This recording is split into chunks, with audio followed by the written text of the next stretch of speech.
Bonjour, c'est Michel Drac. Aujourd'hui, je vous présente un livre, La guerre hors limite,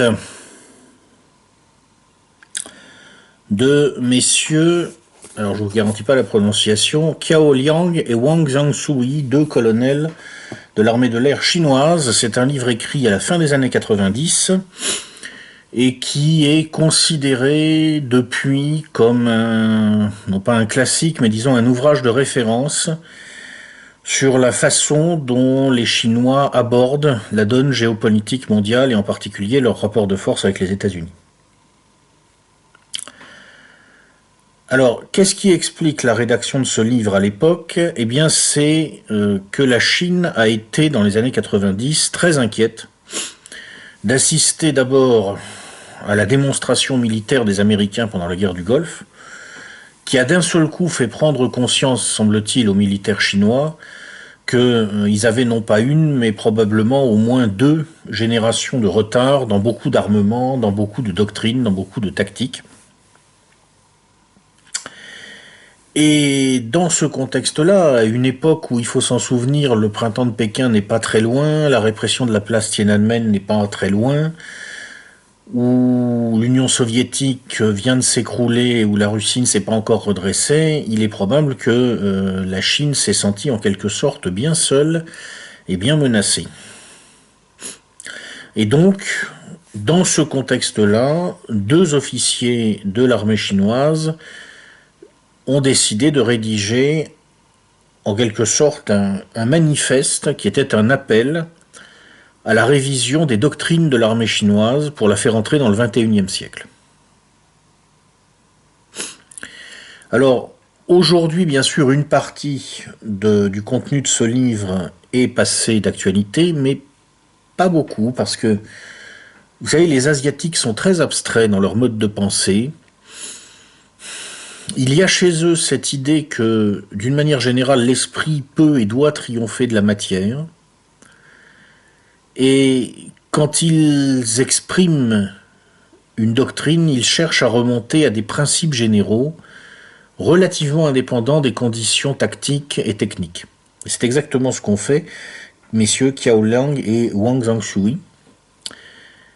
Donc c'est intéressant, ça va au-delà d'un simple moment dans l'histoire de la pensée stratégique chinoise. C'est vraiment une clé pour comprendre la façon dont les Chinois, d'une manière générale, abordent les choses sur le plan géopolitique et géostratégique. Alors,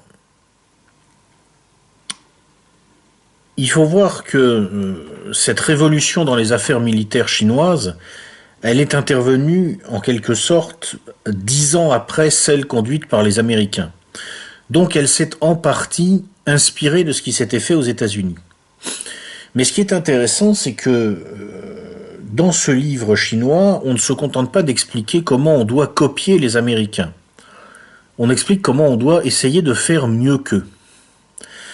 Et en particulier, tout en expliquant que l'armée américaine est extrêmement puissante, que sa démonstration pendant la guerre du Golfe a été probante, les auteurs de la guerre hors limite soulignent que finalement on s'aperçoit que si les Américains peuvent facilement gagner toutes les batailles, ils ont beaucoup de mal à gagner des guerres.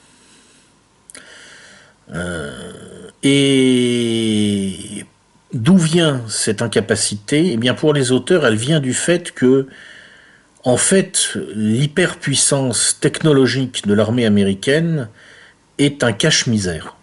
Elle dissimule une situation de faillite stratégique latente. D'abord, les auteurs expliquent qu'il y a une sorte de syndrome de l'extravagance dans la façon dont fonctionne l'armée américaine, qui vise le zéro mort qu'elle ne peut pas atteindre en général, sauf cas très particuliers, et qui dépense des sommes par contre absolument considérables, parfois sans rapport avec les objectifs, c'est-à-dire que typiquement ce qu'expliquent en gros les auteurs, c'est que pour la guerre du Golfe, les Américains ont dépensé des dizaines de milliards de dollars qu'ils auraient pu ne pas dépenser à condition d'accepter de perdre quelques dizaines de soldats. D'un point de vue chinois, c'est sûr, quand on parle d'un pays qui compte plus d'1 milliard d'habitants et où, il faut bien le dire, la vie d'un conscrit n'a pas beaucoup de valeur, ça doit paraître relativement extravagant. Mais au-delà de ce phénomène, il y a aussi une extravagance dans le recours à la technologie comme un totem. Et les auteurs analysent ça comme en fait une nouvelle idolâtrie. Ils appellent ça la barbarie technique, l'idolâtrie de la technologie, et ils disent que les penseurs militaires occidentaux ont tendance à se perdre avec le reste de l'humanité dans l'arbre de la technologie et à faire la guerre de leurs armes au lieu de forger les armes dont ils auraient besoin pour les guerres qu'ils ont à faire. C'est-à-dire que cette technologie qui libère en apparence les Américains d'un certain nombre de contraintes tactiques et stratégiques, en réalité, elle les enferme aussi dans des schémas qui ne leur permettent plus de gagner les guerres.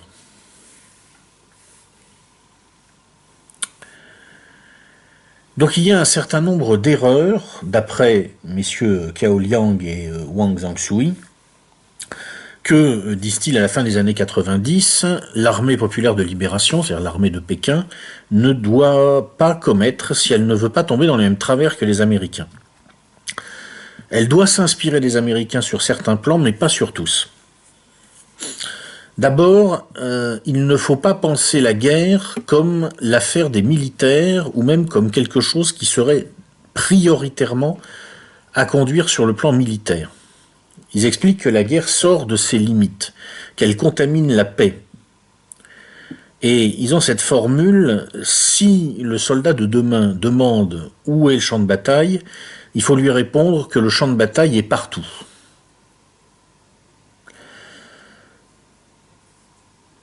Ensuite, il ne faut plus penser, nous disent les auteurs, il ne faut plus penser le monde comme quelque chose de cohérent.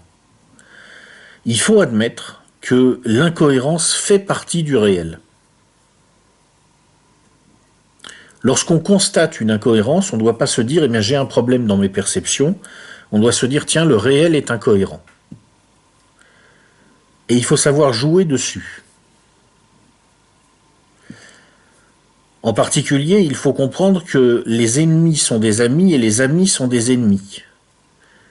Parce que les alliances deviennent, disent-ils, des unions libres qui sont conclues ad hoc selon les théâtres d'opération, et on peut très bien être l'ennemi de quelqu'un sur un théâtre d'opération et l'ami de ce même quelqu'un sur un autre théâtre d'opération.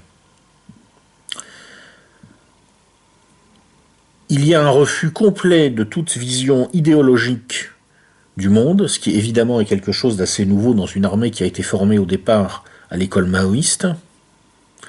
Et il y a même une acceptation plus forte, je pense, que dans la plupart des pensées occidentales, du fait que ce ne sont pas les acteurs qui fabriquent le système, mais bien le système qui fabrique les acteurs. Il y a aussi un refus chez eux de penser la géopolitique uniquement à partir des États. Bien sûr, les États restent les briques de base de la géopolitique sur bien des plans, mais les forces non étatiques doivent être prises en compte, et en particulier la définition de réseaux supranationaux peut permettre, disent-ils à la fin des années 90, dans une certaine mesure, de constituer, sinon des acteurs géopolitiques, du moins des coalitions se présentant comme des acteurs géopolitiques et qui peuvent s'opposer à une grande puissance.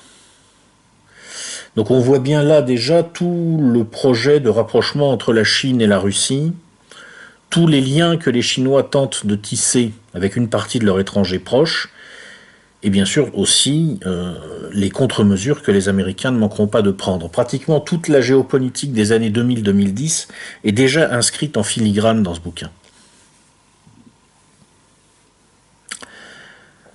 Alors, ce qui caractérise la pensée de messieurs Liang et Wang Zhangshui,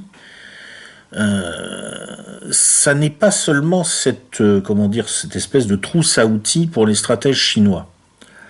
c'est quelque chose de plus profond et de très intéressant.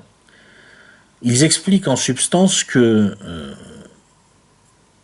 au-delà de leur fascination pour la technique,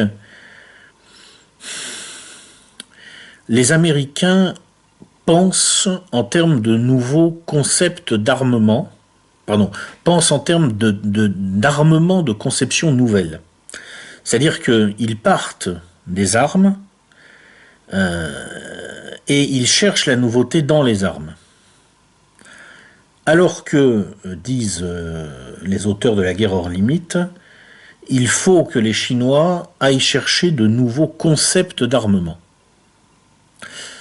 Alors, qu'est-ce que ça veut dire exactement? Un armement de conception nouvelle, par exemple des nouveaux hélicoptères, qui sont, paraît-il, selon les auteurs de ce bouquin, les nouveaux rois de la guerre terrestre. Bon. Mais aussi toutes sortes d'armements non militaires, les virus informatiques, les cracks boursiers organisés par des rumeurs pilotées ou par la mobilisation de capitaux internationaux mobiles, les armes de la guerre commerciale, par exemple les menaces américaines de protectionnisme, c'est ce qu'on voit en ce moment avec Donald Trump, le terrorisme militarisé, voire l'hyperterrorisme, la guerre écologique, les armes climatiques sont évoquées dans le bouquin, mais on n'a pas d'informations plus précises. La guerre par l'aide économique, qui consiste à accorder une assistance pour contrôler en fait en sous-main. Les guerres médiatiques, les guerres de l'information, etc., etc. Tout ça, ce sont des armements de conception nouvelle. C'est-à-dire ce sont de nouveaux outils mis à la disposition des stratèges pour conduire les guerres. Et ça, disent les auteurs de la guerre hors limite, ça c'est ce que font les Américains, c'est ce que recherchent les Américains. Mais les auteurs précisent que les Chinois, eux, vont aller chercher quelque chose au-delà. Ils vont aller chercher de nouveaux concepts d'armement. C'est-à-dire, ils vont chercher à développer un art combinatoire consistant à associer ces différents armements de conception nouvelle, non pas pour appliquer des méthodes, des recettes, mais pour penser la guerre en la faisant sortir de son paradigme normal.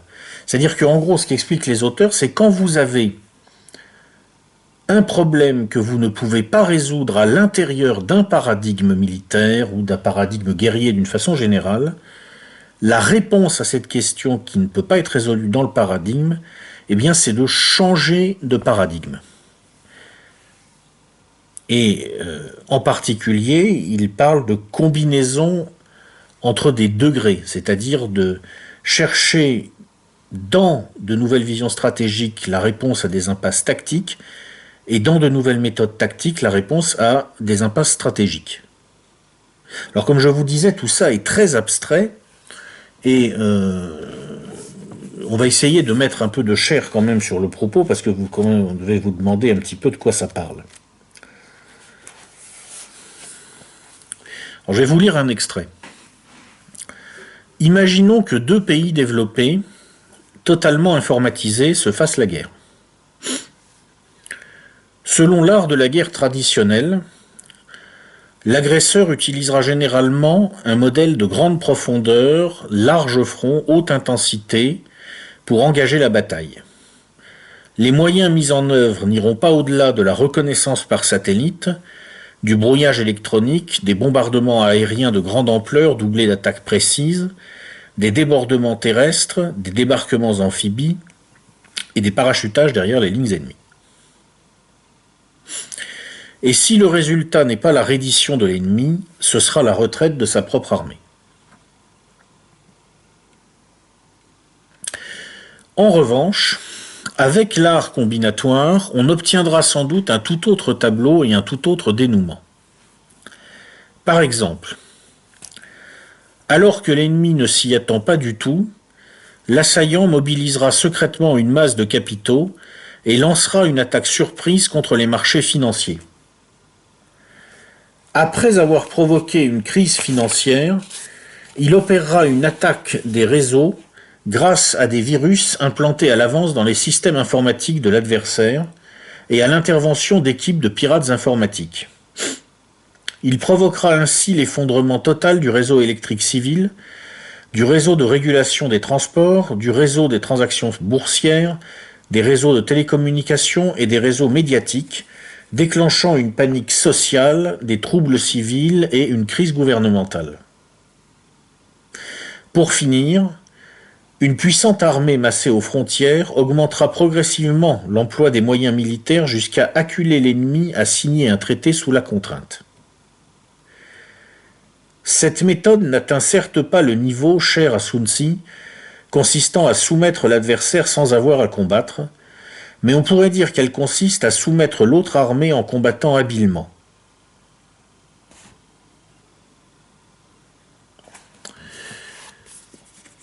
Voilà comment donc, depuis 20 ans, les Chinois imaginent en fait la guerre avec les États-Unis, parce qu'on voit très bien que c'est de ça qu'il s'agit.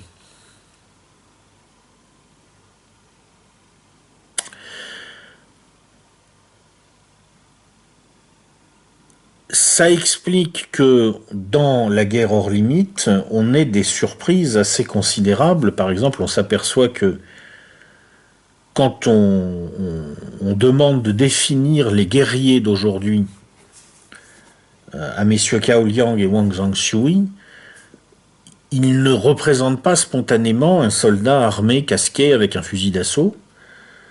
Non, ils vont nous citer des noms de pirates informatiques. George Soros, qualifié de terroriste financier, et Oussama Ben Laden.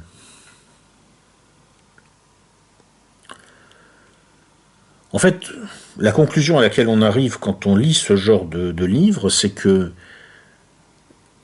la guerre hors limite, c'est la guerre qui se joue à travers la paix. En fait, la guerre a ramifié à l'intérieur de la paix.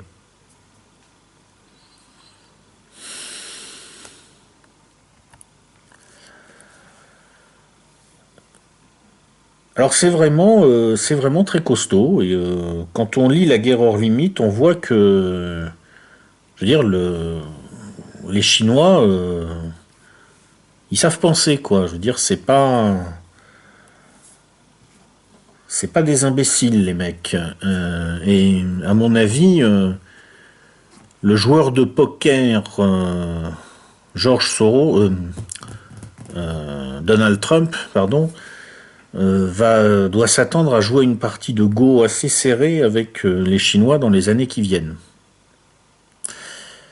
Et d'autant plus que la conclusion de la guerre hors limite est encore plus, je trouve, encore plus stimulante. Parce qu'une fois qu'ils ont expliqué tout ça, ce que disent les auteurs, c'est que tous les stratèges, depuis toujours, recherchent en quelque sorte la martingale pour vaincre, le secret qui permet de gagner toutes les batailles.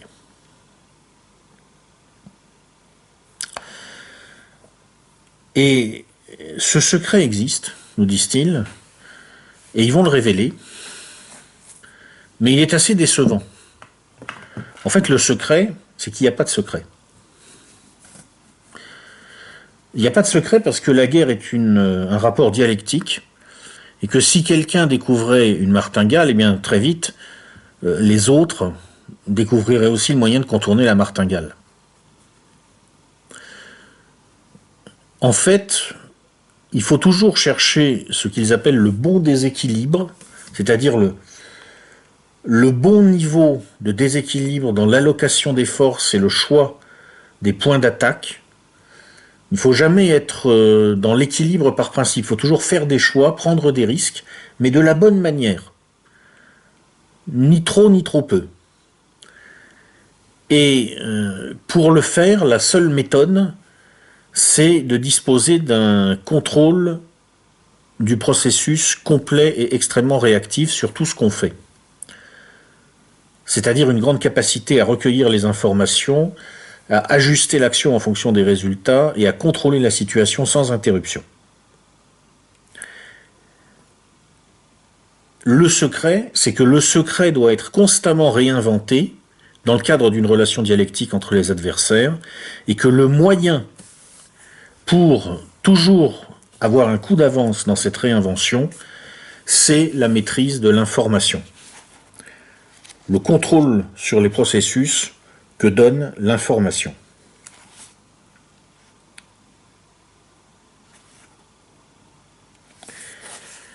Et ils écrivent: nous considérons la règle comme un principe et non comme un théorème. Nous avons pleinement conscience de la relativité de ce principe. Les choses relatives ne peuvent pas s'appliquer mécaniquement et n'exigent pas de mesures précises. Le relatif n'est pas un blanc absolu, et c'est en quelque sorte, à mon avis, la phrase la plus intelligente du livre: il ne craint donc pas l'exception que représente un signe noir au milieu d'un vol de signes blancs.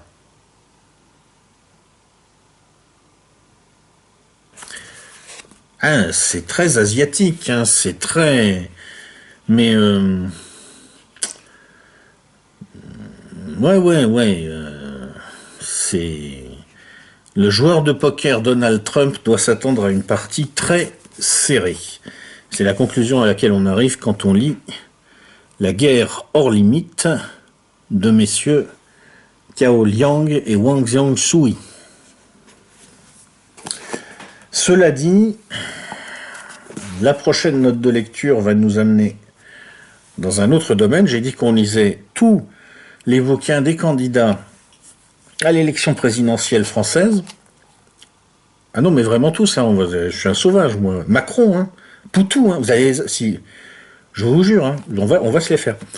Et la prochaine fois, on se fait Jean-Luc Mélenchon, l'ère du peuple. Oui, bon, non mais il faut. Je veux dire, quand je fais les choses, je les fais à fond. Donc vous n'êtes pas obligé de regarder, hein, mais moi je le ferai. À la prochaine.